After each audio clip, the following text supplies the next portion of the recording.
Hello, everyone. It is I, Dark Symphony 77. Ignore that. It is I, Dark Symphony 777 with part 2 of my review of Warrior Princess 1. If you didn't catch the first half of the video, which, fun fact, despite the fact this is going to be the second video, I'm actually recording this one first, so that's why I might go into habit or anything. But going back to the video. In that video, you'll notice that I actually glossed over the plot. I didn't really talk about the plot in that video because I'm saving it for this video. Because, let's be honest, Warrior Princess 1 has one of the most batshit insane, entertaining train wrecks of a plot I have ever seen. It is so bad. This has to be, bar none, one of the worst, if not the worst plot of fanfiction I've ever read. I'm sure there's probably like worse ones out there that I've read. I know, I have like a whole catalog. Probably, I don't know. There might be one worse than this, but this is like the first one. It's like I'm reading through it, and I keep laughing. I just how horrific it is. Like this is just a train wreck in happening, and I'm just too busy laughing at how much the author is messing up on the idea. Now, I will say this: Kingdom Hearts doesn't have the best way of telling a story. In fact, I think Kingdom Hearts is like one of the worst stories in video game history. Like, unironically, I think it's just like this.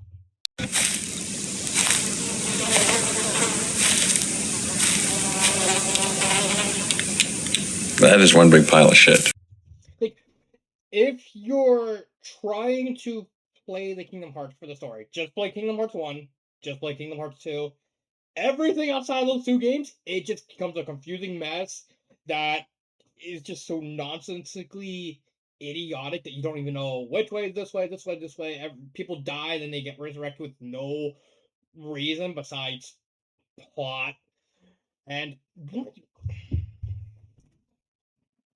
they no, just it's such a nonsensical like avalanche of what the fuck am I watching? What the fuck are these characters doing? What the fuck are these characters going? Like, hell, I can just sum up the entire Schadenfreude of Kingdom Hearts plot and how wrong it is by just pointing at Kingdom Hearts 3. It's Kingdom Hearts 3. It's just I don't even know what the fuck half the shit's going on in Kingdom Hearts 3. It's just like,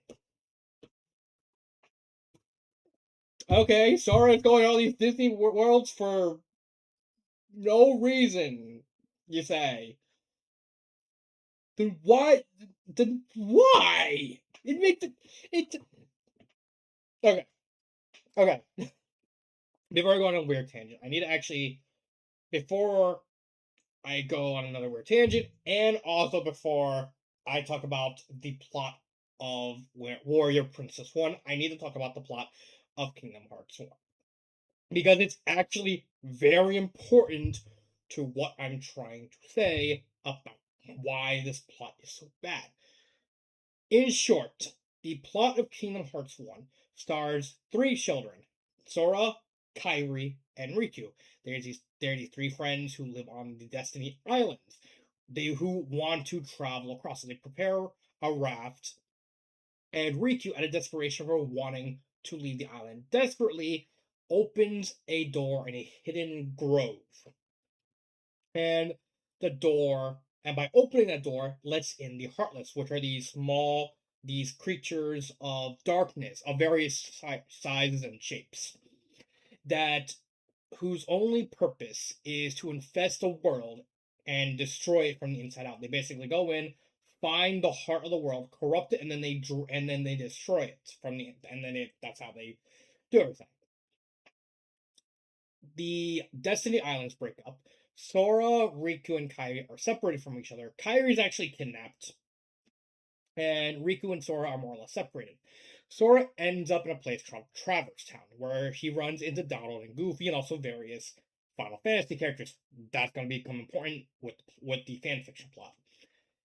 And then they're told by well, Sora is told by Donald and Goofy that they have to travel to all these Disney themed worlds in order to try and to find Kyrie and to close all the keyholes to prevent other worlds from being infested by Heartless. That way, some worlds can be safe.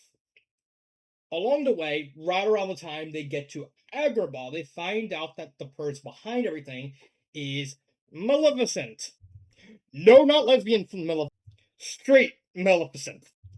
And she's gathered this cabal of Disney villains, minus one guy specifically. I'll talk about that in a bit.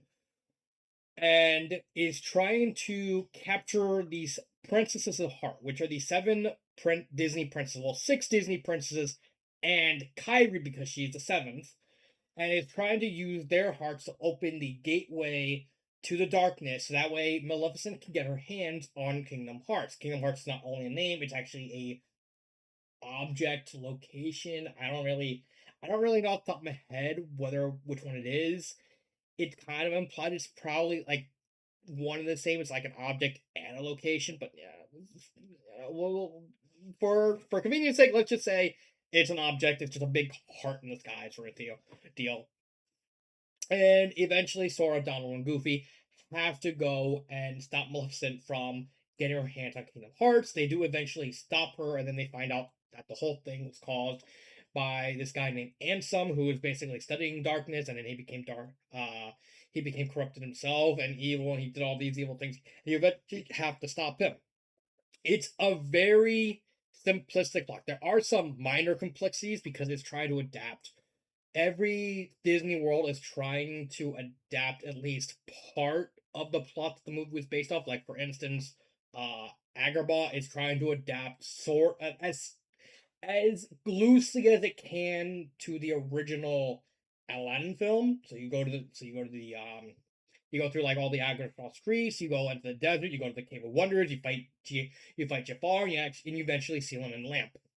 You know, easy peasy. The only exceptions are the Olympus Coliseum and Monstro, because that doesn't take place in Pinocchio's world. That world's actually apparently been destroyed at the time, and they just kind of end up in the whale. And Olympus Coliseum is like its own thing that doesn't really have any bearing on the plot. I think it helps that Olympus Coliseum became like the most iconic world based off of Disney World in the Kingdom Hearts series. I think it's been in like every single game compared to everything else. Like every other world has like only one or two appearances. Olympus pretty much appears everywhere. But I digress. It's a very simple plot that at least doesn't leave everything up to chance. This is true because Nomura and the entire crew weren't 100% sure that the game would take off the way it is, so they kind of played it safe for the plot, which is smart because, if you want to expand on the story and eventually you want to at least start simple.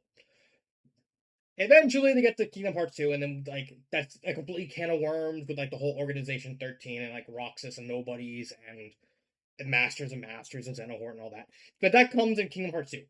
For this video, we're only going to focus on Kingdom Hearts 1 because Warrior Princess 1 is an AU of Kingdom Hearts 1, so it makes no sense to compare just these two.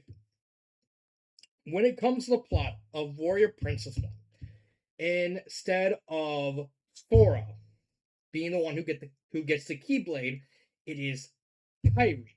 He goes as like a delirium. She doesn't know what she's doing, like you can see right here. She enters the secret place where Riku apparently opened the door. So this apparently takes place a tiny bit after Riku opened the door to let the Heartless in. She felt compelled to go to the secret place to try and protect the world from the Heartless getting in. She uses her heart to try and break out. She doesn't know what she's doing, and then all of a sudden she gets her Destiny's Embrace Keyblade. And she eventually goes to find Sora. She finds Sora. She finds Riku. However, Riku is kind of acting weird and then they get separated. But this time, Kyrie doesn't get separated, and in essence, gets kidnapped by Maleficent on her crew. She instead joins up with Sora in Traverse Town. Then they have to interact with the various Final Fantasy characters, and that's the first big divergence from between this game and the original game. The original Kingdom Hearts game focuses very much on the Disney side of things. Warrior Princess focuses very much on the Final Fantasy side of things. So that's what, instead of Sora and Donald helping out Sora, we get in this story Kyrie getting helped by Sora and Aerith, and then later Jian, which I'll talk about that. The point is, the Disney worlds don't matter in the story. It's all Final Fantasy. She eventually meets Noctis. We get Cloud. We get Tifa. Renoa for Final Fantasy VIII shows up, got out of nowhere. But, as someone whose favorite Final Fantasy is Final Fantasy VIII, fight me, Final Fantasy VII fanboys. Final Fantasy VIII, best Final Fantasy.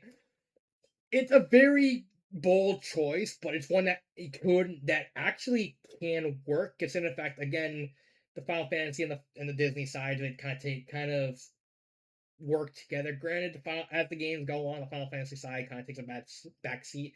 So having a story that's basically a reinterpretation that focuses more on like the lesser side of the collaboration is a smart idea. And I really respect the fact that the authors, kind of go for more experimental. It's like, okay, what will happen if we focus more on the Final Fantasy? What worlds do we go to? What locations? How does like characters like Goofy or Aerith interact with like everyone, or even Cloud? Like, oh, does Aerith know who Cloud is? Yes, it is, because they're from the same game. But besides the point, we got that's the basic premise. However, once you start digging deeper into that premise, the entire plot just falls apart. It is a monument of bad writing decisions combined with writing with hindsight, combined with emotional writing.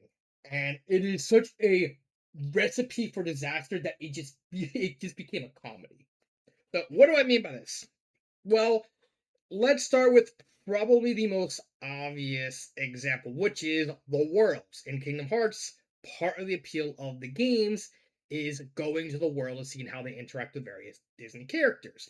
Okay, so since this story is going to be focusing more on the Final Fantasy worlds or the Final Fantasy side of things, it would make sense to at least try to somewhat minimize it and probably focus on the Final Fantasy side, maybe like a Final Fantasy themed villain. They go to like Final Fantasy themed worlds. Nope. Maleficent's still the main villain. In fact, she's apparently the main overarching villain of the entire story instead of Zalhort, which is okay. And once I find that out, it's like, okay, so we're gonna get the Final Fantasy side, but we're still gonna go to the Disney worlds. Okay, maybe we get like Aerith or the other characters meeting like Aladdin and all that. That's where the story. That's the first fumble the story does. Is how the worlds are implemented, or specifically lack thereof. In Final Fantasy, not Final Fantasy. I keep saying Final Fantasy because the story focuses on Final Fantasy. In Kingdom Hearts, there are 9 Disney themed worlds that you can go to. They are, in order, Deep Jungle, which is based off Tarzan; Wonderland, which is based off Alice in Wonderland; the Olympus Coliseum, which is based off Hercules; the Hundred Acre Woods, which is based off Winnie the Pooh; Agrabah, Aladdin; Monstro, which is Pinocchio; Atlantica, Little Mermaid; Halloween Town, Nightmare Before Christmas; and Neverland, which is based off Peter Pan. For simplicity's sake, for why I'm bringing this up, let's just talk about the first 4 worlds, which are Deep Jungle, Wonderland, Olympus Coliseum, and Agrabah. In Kingdom Hearts 1, these 4 worlds are basically your starter worlds. Deep Jungle, Wonderland, and Olympus Coliseum, they don't really add anything to the plot. The plot involving Maleficent and the Princess of Heart that doesn't really start kicking off until you get to Agrabah. Deep Jungle is pretty much completely divorced from the rest of the world. It has Clayton as the villain. Clayton's not associated with Maleficent in any way. There's nothing connecting like the Tarzan world to Kingdom Hearts. With Wonderland, you have Alice, who is a Princess of Heart, but at the time, Sora doesn't really know about the Princess of Heart, so that's kind of like, okay, that's just some extra added flavor. It's like, okay, Alice is just, okay, he's just trying to rescue a girl from being bothered by the Queen of Hearts, stuff like that. He doesn't know that Alice is important to Maleficent's plan, so he's not really too like he's just trying to focus on being a good guy and just trying to save her from the Queen of Hearts. And then she gets kidnapped, and then that comes into play later once you get to Agrabah. Olympus Coliseum again doesn't really have anything to do with the overarching plot. Hades technically works with Maleficent, but Hades is like the one villain of the original Cabal that's like kind of partially detached. He's just trying to do his own thing, and he's only really kind of working with Maleficent, like barely. I think in like Kingdom Hearts 3, he like openly tells Maleficent, I don't want anything to do with you anymore, I just want to do my own thing. So it was very, very nebulous on his like working relationship with her, even in the first game, but the 3 kind of just solidifies he can't do anything with her anymore. And then you get to Agrabah, which has Sora match up against Jafar, who does work for Maleficent, and who does end up trying to stop Sora from getting his hands on Jasmine, who was another Princess of Heart. And they eventually come to blows. He defeats Jafar. He has to fight Jafar as a genie, and then Jafar gets sealed in the lamp. You know, typical Aladdin stuff. That's more or less how Kingdom Hearts does it. Okay, how does Warrior Princess do it? Well, like I said, instead of doing the Final Fantasy themed worlds, you have Noctis's world, which is Final Fantasy 15, and then they just come to get Noctis because that world's actually in the middle of collapsing. It's already been taken over, and it's just already, and they just had to go there to get to Noctis because Kyra was falling apart. All right, fair enough. They skip Deep Jungle, which again is fair. Deep Jungle has nothing to do with the overall plot, so I can understand skipping Deep Jungle, so that's fair.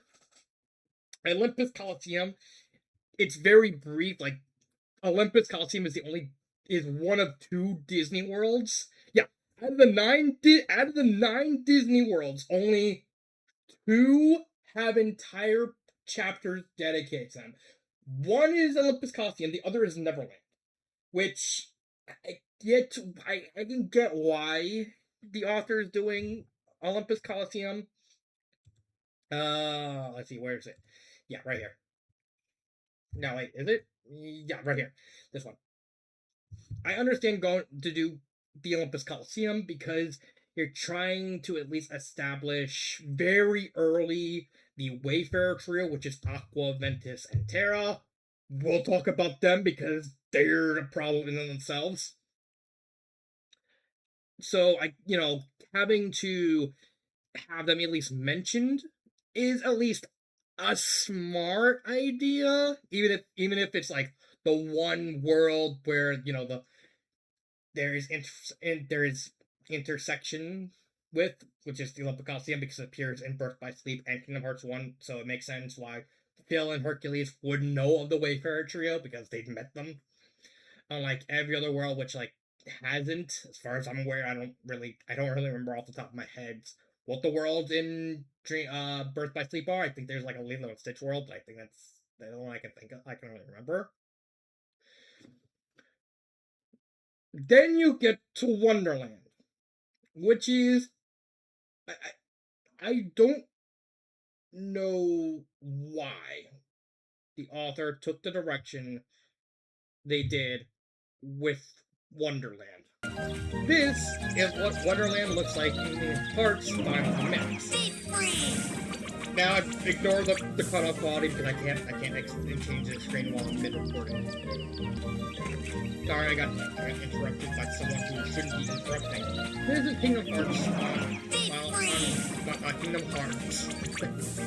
forgot to my landlady just completely screwed up my mind. This is Wonderland on Kingdom Hearts Final Mix. It's a very twisty, turbulent world that honestly is very confusing for the most part. Like you don't know what it's very whimsical and very nonsensical. You know, it makes sense. It's Wonderland. You expect it to be like I don't know what the fuck's going on. It's just weird. Complete with the Trickmaster Ball. This is what basically the end game of the Wonderland area. You're only like kind of area maybe 20 years. Or like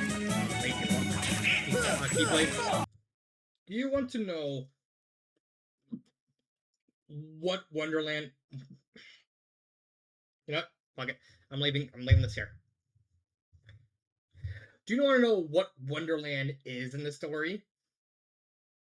It's just two fields. There's two fields, just random green fields. There's no twisty turvy nature. There is nothing. There is nothing to denote that you're in Wonderland at all, besides Alice being there, and we'll get to her because that's another issue I have with the story. And they just pick her up, and then Alice technically hits on Kyrie, and then that's it. And then they go, oh, they fight trick. They fight like a couple trick masters, and then they go. That's really it. And then of course you're wondering, okay, so probably like Agrabah, since Wonder like the first three worlds are not really important to the plot. Certainly Agrabah is probably important. No, the story just Agrabah is just Kyrie, Xion, because I think Xion actually joins at this point. Either at this point or like a little bit after it. Kyrie, Xion, either Xion or Noctis, Sora, and Aerith are just walking down the main thoroughfare of the plaza, and then they just see Riku throwing Jasmine in the portal, and that's it. Oh, and there's also a fight between in the desert and all that. It's just, yeah, it's right here. It's just why. Oh, and also, if you want to know the shorthand of everything else, Halloween Town is ignored. Atlantica is ignored. Wonderland technically has the whole fight with Captain Hook, the only Disney villain that they actually fight besides Maleficent, and it's just at least I'll talk about that. Uh, the and Monstro, which is technically part of a chapter, but all that really does is have Riku kills Geppetto, and it's like okay. Oh, that's something. Overall, it's not looking good. Like I would understand if you're like, okay, you're gonna focus on Final Fantasy worlds. That's one thing. Like you have like a Final Fantasy themed world based off like there's like so many Final Fantasy games. You can do one based off Crystal Chronicles. You can do one based off like Brave Exvius, Final Fantasy 1, 2, 3. Even like even the fact that even the fact that like during the Maleficent fight they actually do a reference to the junction gimmick, which is like that's actually pretty creative. Like you do the like either junction or the material whole gimmick from Final Fantasy. One of those two gimmicks, which I think is like okay, but that's really it when it comes to like incorporating Final Fantasy stuff into the world. So now you're probably all confused. Like okay, so if you're not using you're not using the Disney worlds except for like Neverland and Olympus, and you're not really doing any Final Fantasy themed worlds, even like despite the fact Final Fantasy existed for a long time. Where does the bulk of the story take place? Traverse Town. Like 70% of this entire story takes place in Traverse Town, which okay, I can understand because you're trying to. Traverse Town is the hub world. You're going to be traveling to Traverse Town a lot, so it makes sense why you would have a lot of Traverse Town would actually show up a lot. It's still kind of confusing that you don't actually go to the other worlds. Also, if you notice in the author's note right here, I'm going through Disney World too fast because, back in OGK World, the worlds were pretty short one shots. No second visits and no uber long lengths in KH3, so that's my excuse to not fuck around in Disney Worlds for a million hours. Which is certainly a choice, a very bad choice, because this is fan fiction. If you want to be, I don't know, you want to pace things out to play, to have it tell a story, you take things longer. Just saying. Now, now, outside of Trevor's Town, they do also go to Hollow Bastion, but Hollow Bastion lasts like 2, 3 chapters, where it's just basically they beat up Riku, they beat up Maleficent, and then they beat up and kill Ansem.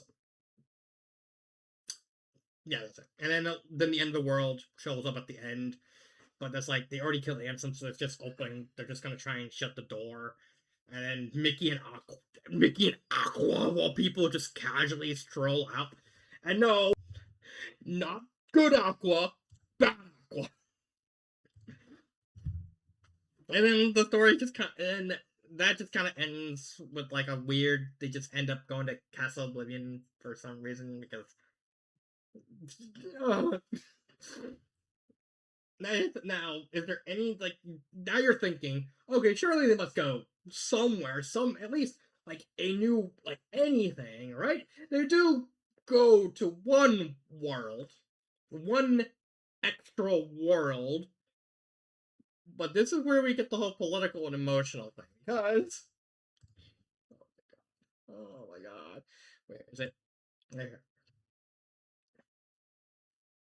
They go to an original world where the entire world is run by women and men can't do anything or not they're not allowed to do anything more or less. They're just like, okay, so you're doing okay, so you're doing like a little like a Sailor Moon sort of magical sort of thing. No, it's just that randomly women have all the power, women are very magical, the school will only allow women, but then they also do like a whole transgender thing, which okay. And then the entire chapter is dedicated to just embarrassing Sora because he can't get in because he's a guy. So Aerith does like a gender change spell to make him look like a woman, and he spends the entire chapter completely embarrassed. And then they just goof up at the school like Aerith calls him. I was like, "You're not finding the keyhole." Like, find the keyhole. And they defeat like a random invisible heartless, which has like no connection to the world because all the Heartless bosses that you do fight in all the Kingdom Hearts worlds, they're like thematically connected to the world they're in. So like the Trick Master, okay, it's a very confusing looking Heartless. Okay, that's perfect for Wonderland. Agrabah has like Kurtziza with like, which is like a Arabian themed Heartless. Fits Agrabah, even though Kurtziza is technically an optional super boss. He's still technically designed wise Fits. What is what does this thing have to do with a magical girl show school? What can what connection does this thing have? Not to mention this thing's like a normal enemy. It's not like a unique boss. Like why? What is what is like? I'm just confused. And there's three of them, and they just kill them very easily. And then the entire chapter just kind of ends like, well, I had to disguise myself as a girl because you didn't let it. It's like, oh yeah, you could have just said you were a girl and we would have let you in as a transgender. It's like, so it's just like I will even show you it. It's at the bottom, right here. Um, where is it? Yeah, right around here. No, wait, no, it's a little up. Uh, yeah, right here. I did detect transformation magics, as well as his magic itself was different from anything else I ever sent. On the other hand, you know that we accept all kinds of girls as steals. Well, Sora was one such girl. Why would I ever deny her a place here? It doesn't matter what kind of body a girl has, or how she carries herself, or how she styles it. Like, that's really just shooting yourself in the foot, because it's kind of implying that, oh, if you just say you're a girl, you'll be let in. It's like, oh, you do realize that, mm, you know, people do lie about that, right? Sure, a lot of people don't, but there are people who do. And guess what? They end up being scumbags. So it's it doesn't really add anything to the story. And I wouldn't even be dragging this chapter through the mud if not for the fact that this is one of only 3 worlds they go that we actually see them go to. Four. I'm not counting Monstro. That doesn't. I'm not counting Monstro. I'm not counting Agrabah. I'm talking about worlds that we have a full, at least a full chapter dedicated to. We don't have a full chapter dedicated to Agrabah. We don't have a full chapter dedicated to Monstro, more or less, because that's just like they don't explore. They go in and go out, and that's it. It they don't add anything. And so when you have Olympus Coliseum, Neverland, which Neverland actually has 2 chapters because the entire Neverland thing only happens on like Captain Hook's ship. And then the second chapter happens on Neverland itself when Vanitas shows up. We'll talk about that. It rings hollow, and it really, and this chapter comes off very much like the author setting up a soapbox, sitting on the soapbox, and then just getting political for no reason. It's a very very political chapter, which doesn't add anything, which doesn't solve anything, and is very much just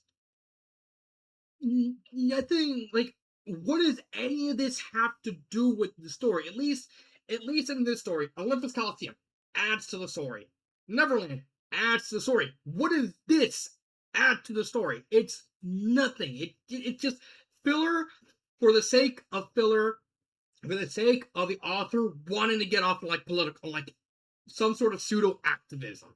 It's poor writing. It's poor implementation.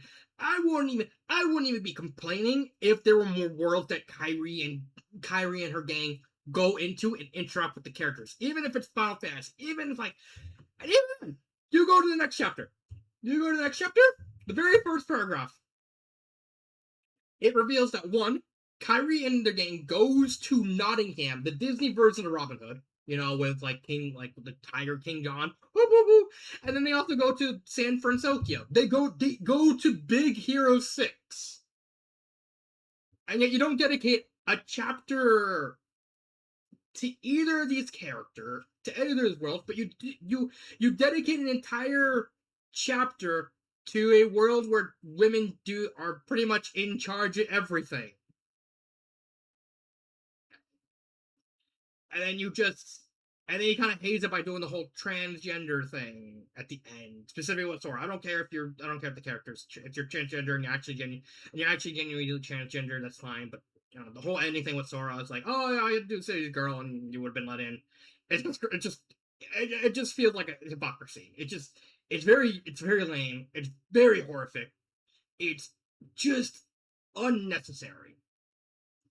Then we get this. Hold on, I need to actually see if I have my mouse. No, never mind. I'll work with this.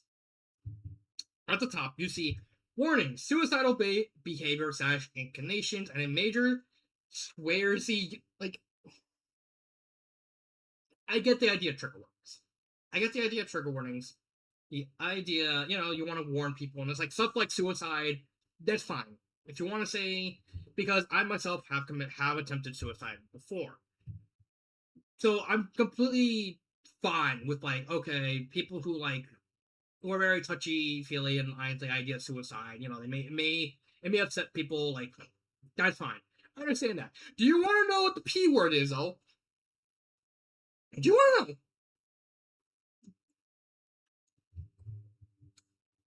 It is pussy. The author really puts a trigger warning for pussy, as in a coward. Like, there's another trigger warning in the earlier chapter where Vanitas calls Xion the R word, which, alright, fine. You could finagle it with retard, which, funny enough, he actually uses it in proper context because in this story, Jian is like pretty much an empty hollow. So she's like, is technically, if we go by like the legal definition, she is a retard, and I'm allowed to say that because I legally am a retard. But I can also call the fact that having a trigger warning for pussy, which is in essence, in this context, Kyrie is calling Riku a coward. It just makes no sense. And since we're already here, let's talk about this utterly shitty suicide. Because this is another thing. This is another thing that I really fucking hate. I myself, like I said a minute ago, I attempted suicide. So I know that suicide is going to be it's going to be like a very, very, very heavy topic to talk about. Even in like, depending on the context, you can even like make fun of depression, make fun of suicide. Like I know South Park did a lot with Kenny, like the whole thing of that. But this is such a poor implementation on a suicide tip that is frankly insulting. So for context, when it comes to the plot, Kyrie more or less is throughout from the beginning when she starts fighting the Heartless to when she fights Captain Hook, she's trying to rationalize killing the Heartless. She's failing because Kyrie's like a bleeding heart in the story, which is fine. I want to make her like a bleeding heart of wanting to help people, not really wanting to kill. That's fine. You want to make her more of a sword thing. The contrast with Sora is like hotheaded warrior sort of deal. That's fine. But until they get to Captain Hook, Kyrie is trying to rationalize and justifying killing the Heartless. Consider the fact that Heartless more or less are barely sapient animals. I think there's like very, very few exceptions in Heartless. I think like the Lich is like pretty much sentient. I think that's like the only Heartless I could think of that does approach sentience, like legitimate sentience and all that. But I think, correct me if I'm wrong with that. The point is that she is trying to justify killing them, saying they're helping free the people who are turned into Heartless, so that way they can reincarnate somewhere and live happily, or at least pass on, so that we don't have to deal with them in it. So that way, they don't become Heartless again. And then they get to Captain Hook, where Kyrie kills Hook, and this is not a Heartless. This is a guy. Granted, he's an evil guy, but he's still just a guy. He's basically just like Captain M tries to kill Kyrie, and Kyrie eventually kills him, and he dies. He turns into smoke and everything, and she can't rationalize with that. And then Venita shows up, and again, we'll talk about that because it's gonna be important. Venita shows up, do this whole thing. Randomly, the whole thing with Venus, they go back to Traverse Town. Kyrie is randomly happy and realizes, I want to get a new uniform because I realize I don't have pockets, which, it's a very fair thing to want for, like, item management or even, like, holding, like, a summon symbol, all that. So she gets, like, this new outfit. She has, like, big pink jacket with, like, 6 deep pockets, and she's, like, going up to Sora and Noctis, and Gianna's like, look! Pockets! And, like, Sora and Noctis are, like, completely, like, huh? It's like, and Kyrie's confused because, like, a lot of women, it's like a whole thing, like, women don't tend to wear pockets. I don't understand that. I get the joke, but I just, like, fine. And of course, Jan doesn't understand because she's still kind of learning things, so she doesn't understand like the big deal of it is.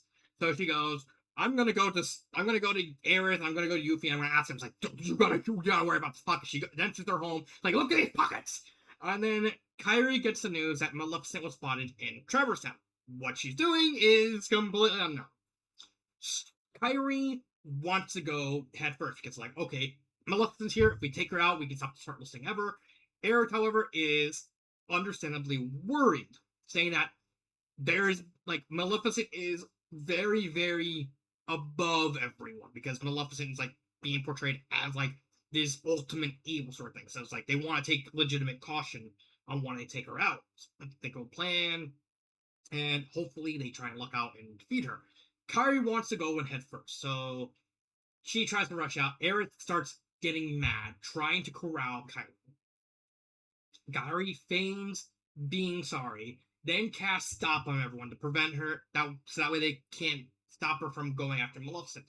She goes to Traverse Town. She travels through Traverse Town. She runs into Riku, and then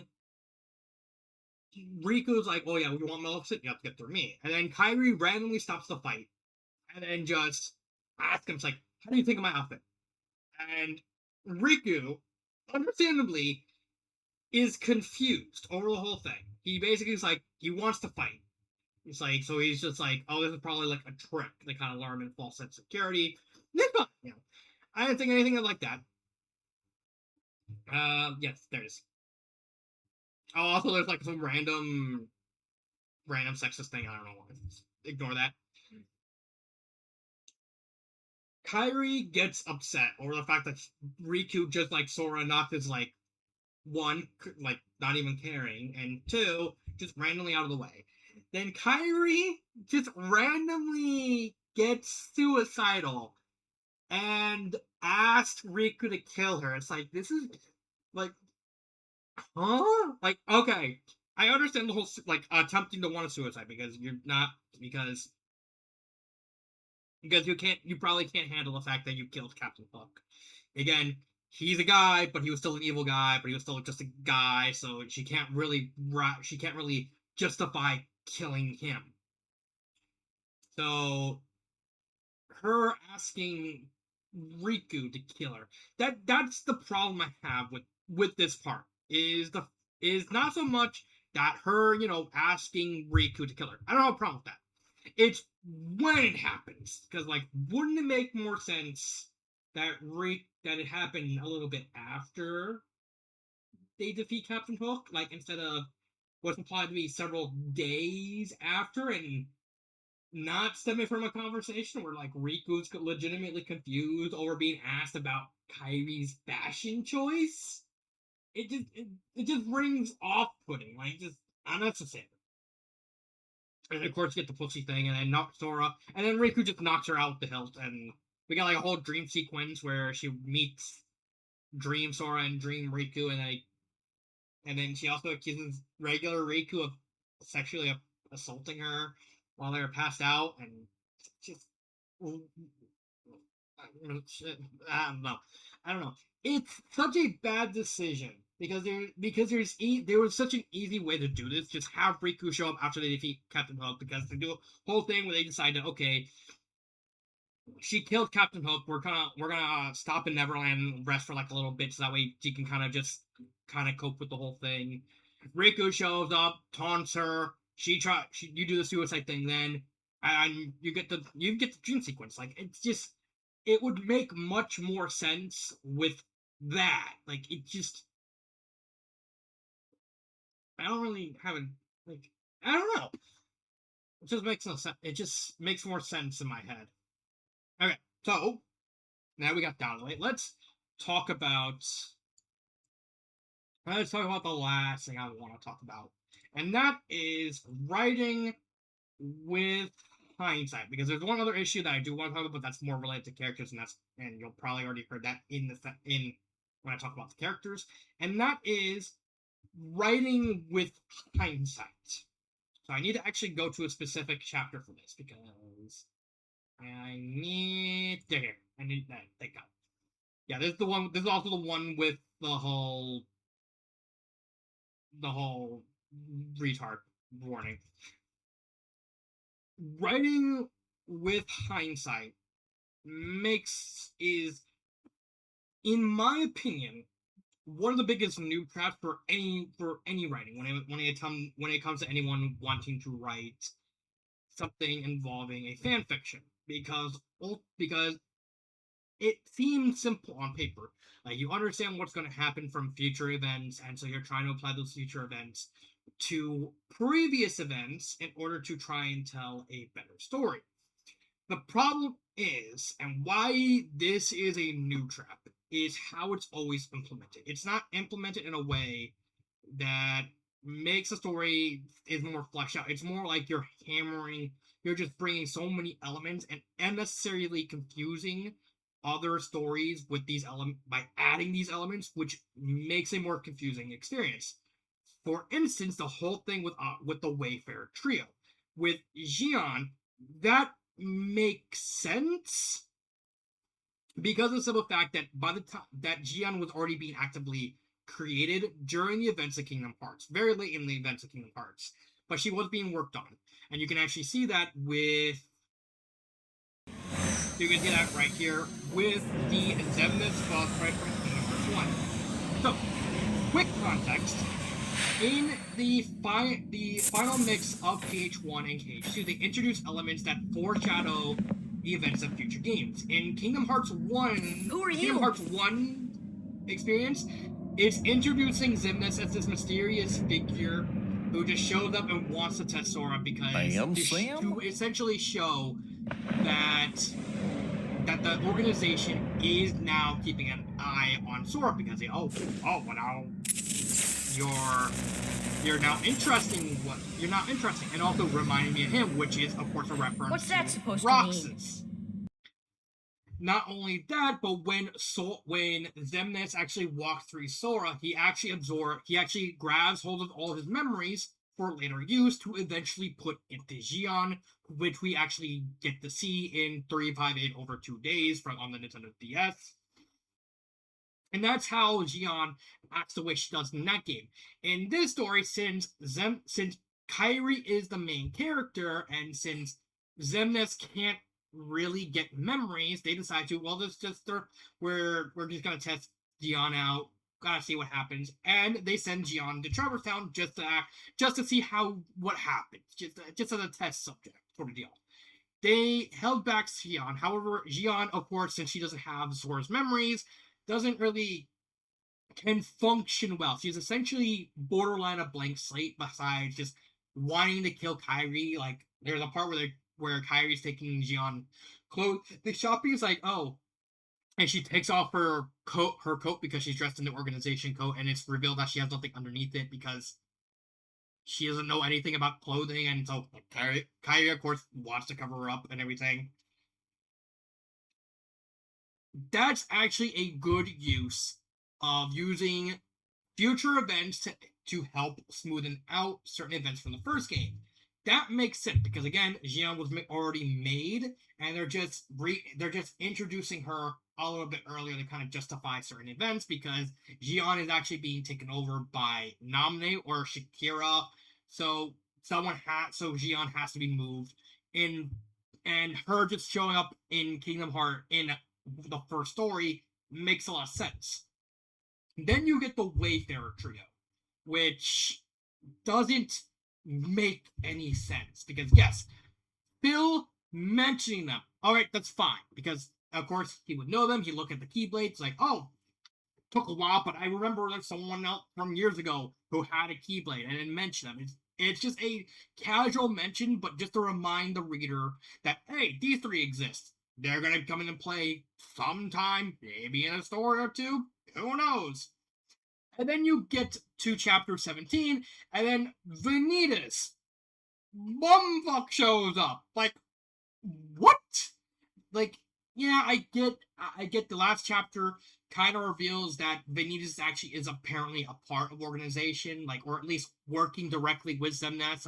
So on paper, it makes sense to introduce Vanitas early, but it doesn't make sense on a story perspective because outside of Xion, which even Xemnas and Vexen, when you have to get to them, they actually said it's just like, oh, it was just a test run. We can just treat that as a fail. I can just treat it as a failure and just move on to like making better clones and replicas. Which, all right, that at least makes sense because it's introducing an element from a game that I'm not even sure is going to get adapted. I found out it was going to that 35-8 over 2 days is getting adapted, so there's that. And then bring her into a story that logically makes sense. Just having her do a test run early. And again, since there's no Roxas, you kind of have to do that. But with the Wayfarer trio, Vanitas, Ventus, Terra, and Aqua don't add anything to the story because they're just there to just shove them in. I was like, okay, yeah, I'm shoving them in because they're technically going to be important in the future, so I'm just going to introduce them right now. Vanitas doesn't make any sense. Sure, you could make the argument like, okay, Ventus is technically inside Sora. Makes sense in context. So Vanitas gonna show up. Fine. But that's such a stretch because Vanitas probably doesn't know that Ventus is inside Sora. Because Vanitas wouldn't really want to interact with anything of that. He'd probably just watch from afar and send like or even send like the unverse. Granted, he's a cocky idiot. So and Vanitas actually looking like Sora, you can make the argument. Okay, he probably knows that it looks like Sora. So but then you have to get like that whole plot hole. Is like, is Sora technically Vanitas heartless or nobody? It didn't make any sense. It don't make any sense. But Vanitas doesn't need to be in the event because his role is so randomly out of place because he appears off after they kill Captain Hook. Okay, so they park his ship and commandeer it in Neverland. And then they're just relaxing, trying to cope with everything. And then Vanitas just randomly shows up, tries to kill them, and then Ventus wakes up, possesses Sora, which that doesn't make any sense because the whole point of Sora, of Ventus hiding in Sora is because he's trying to like repair, like sleep, and he won't wake up until his heart's back in his body. And then the whole thing where Sora randomly has Ventus's Keyblade and actually fights like Ventus, despite the fact that Sora technically has like his own fighting style. So like randomly having Ventus's Keyblade just kind of doesn't add anything. And then you have Aqua showing up just kind of out of nowhere at the end, where she's just casually walking with Mickey. So out of like the door to darkness, it's like, oh yeah, we're just gonna look around and see what everything's like. It just makes no sense. Like at least with Terra, they kind of keep him with like the whole lingering will, but then they add like a weird wrinkle where they kind of have the lingering will not be Terra, but then Ansem doesn't have his guardian, which technically was part of Terra. So is Terra now whole or is he separated? Like, and then you have like young Xehanort, which technically is Terra's body. It's like I don't even fucking know what's going on with like the plot of everything going on. Because like Aqua doesn't need to show up at the end. Sure, you could do the whole thing at the very end with Terra, but even then, that's a stretch because you could have maybe just had him show up, say hi to, like, reach out his hand toward Riku, because the very end has Riku kind of separate from Kairi, and then he kind of ends up in, like, this graveyard area, and the lingering will / Terra kind of just walks up and Terra's like, I will help you. And like you could have just kind of had that as a sequel hook, but it doesn't end with a sequel hook. It ends with like a fucking Shakira asking Kyrie, "Is like, hey mom, I need you to kill these fucking fuckheads for me. So want to watch you get naked?" And like Kyrie's like, "What the?" And it ends with that, and it also ends with like Ventus's Keyblade getting separated. It's like it's a weird mess. It's just a really nonsensical mess of a plot. I don't even like even then even there is like so many decisions the author could have taken when it comes to like incorporating a lot of these elements because like Vanitas didn't need to be here. All these like this random world with women didn't need to be here because it adds nothing. Aqua didn't need to be here. Even Terra, you have like Terra is even a stretch. Like you could have just saved them for Kingdom Hearts 2 because that's when they start. That's when like the greater world and the whole Keyblade War and everything. That's when it gets starts introduced. Like I can understand, like even like Kyrie, like Aqua, not Kyrie, Aqua being like locked behind the door. Fine, like you could have changed that a little bit with like instead of Terra ending up in the graveyard, if he finds Aqua and he has to try and get off, and both of them have to work together to try and get out. There's like such a weird. This is what I and this is why I think the biggest like this is why it connects with the emotional writing because on like there are good ideas with the plot in the story, like the whole suicide thing, like that could have been done better, but the author had to add like unnecessarily add these elements into a plot that didn't add them because that's what felt right in the situation. That's what it's writing through your emotions, and that is something I've always suggested. Bad idea. Never use your emotions to write a story. You can use emotions to help you write certain scenes, to help you invoke certain, to help you word things in a way to invoke a certain emotion, but never use emotion to dictate how you write your story. And this is basically what the story is. It's it's more or less the author using emotional and political uh in responses in order to dictate what's going on with the story. Because as we've seen in the first video, Kyrie's a jackass. Everything's like super feminist in a way that's very obnoxious and very obnoxious. Like it's just very horrible. Uh, there's just despite the fact that the story focuses more on the Final Fantasy elements, but doesn't really commit to it. There's just random like the trigger warning for pussy, which you could make an argument for retard getting a trigger warning, fine, but pussy, huh? It's just such a lowbrow, thin-skinned plot written by someone who seems to be probably on like PMS, permanent prehistoric monster syndrome, who doesn't know anything about Tina, who thinks writing no like with hindsight, because again, that you should never do that unless it's meant to make sense, which guess what? A lot of the times in the story, it doesn't. Uh seeks seeks to rush things instead of playing it out because that's what the game does. It's like the fact fan fiction does not automatically one for one equate to the game you're trying to adapt, and trying to make Kyrie into this like ultra try hard girl boss who's never wrong, who's always right, and making all the guys either dumb as a fuck or kind of having to rely on Kyrie to do anything. Just it it doesn't add. It's just a mess of the story.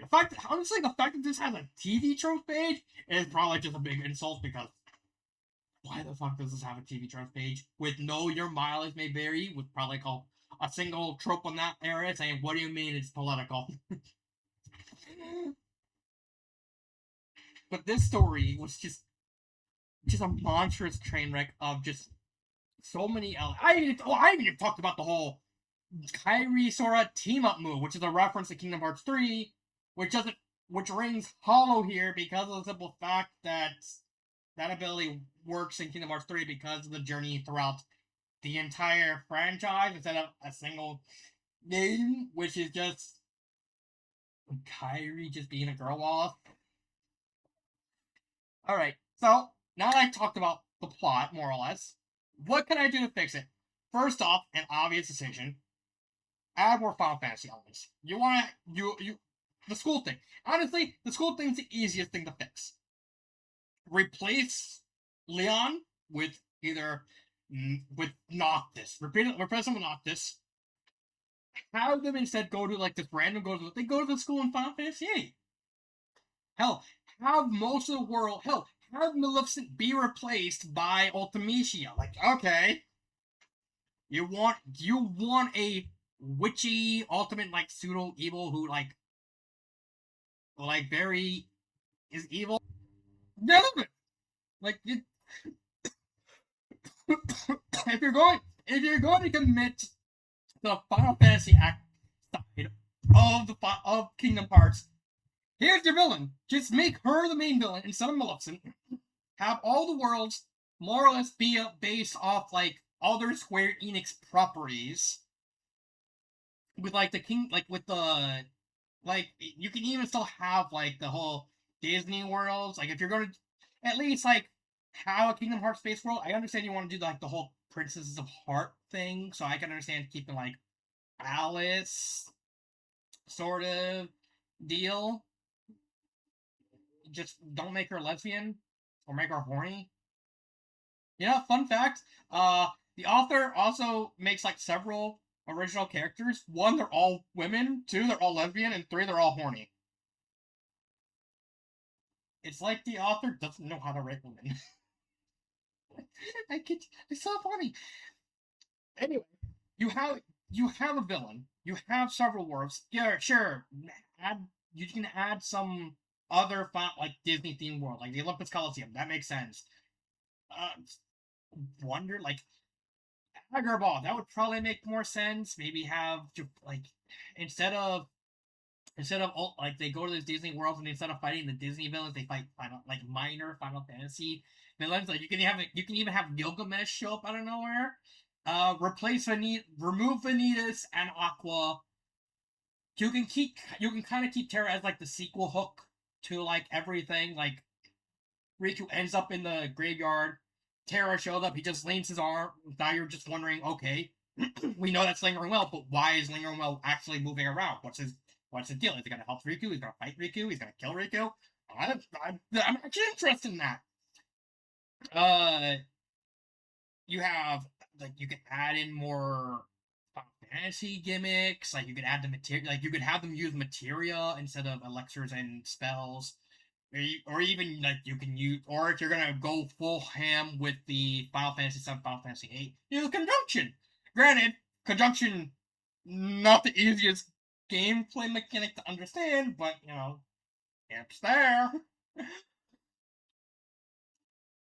There is so much you can do with like the elements of Final Fantasy and the elements of Kingdom Hearts, and there's so much that could be added to the games.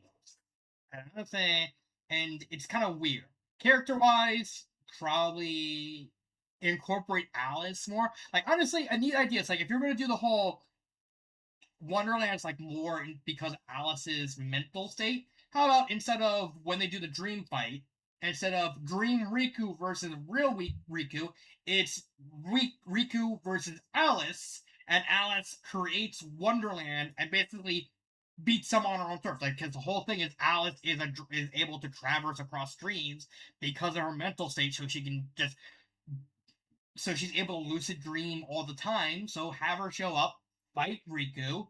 She comes up with all these twisty turvy things, which turns the dream world into Wonderland, and have Alice beat Riku. At least it'd be an interesting concept of adding a Disney princess to the main roster because out of all the Disney characters, Alice is like the only one that seems mildly important. The rest of the Disney princesses, they don't matter.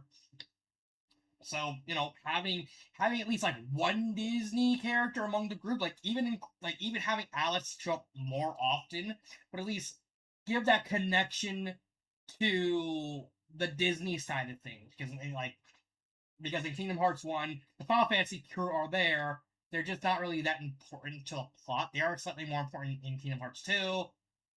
So you could easily have Alice work the same way. Just have Alice be that guide to connecting us with the Disney side of things. You can even have like Mickey. Of course, you can have Mickey show up because Mickey has to show up somewhere.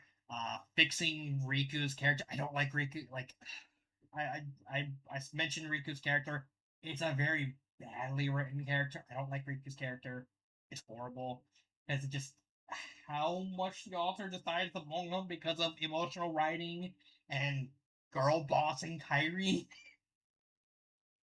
Uh, there's probably add like maybe not maybe remove Noctis because Noctis doesn't add anything. Maybe add him to the sequel or like introducing a couple more worlds. Like if you're gonna add the Final Fantasy stuff, add a couple Final Fantasy worlds.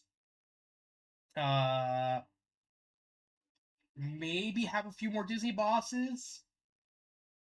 Like you really only have Cerberus, Hook, and Maleficent. You don't even have the like you don't even have Maleficent turn into a dragon. Like she just kind of stays a human. Okay, that's it. Like there's so much wrong with this story that it's just almost comical. Because this story just needs a complete rewrite for someone who actually knows what they're doing. And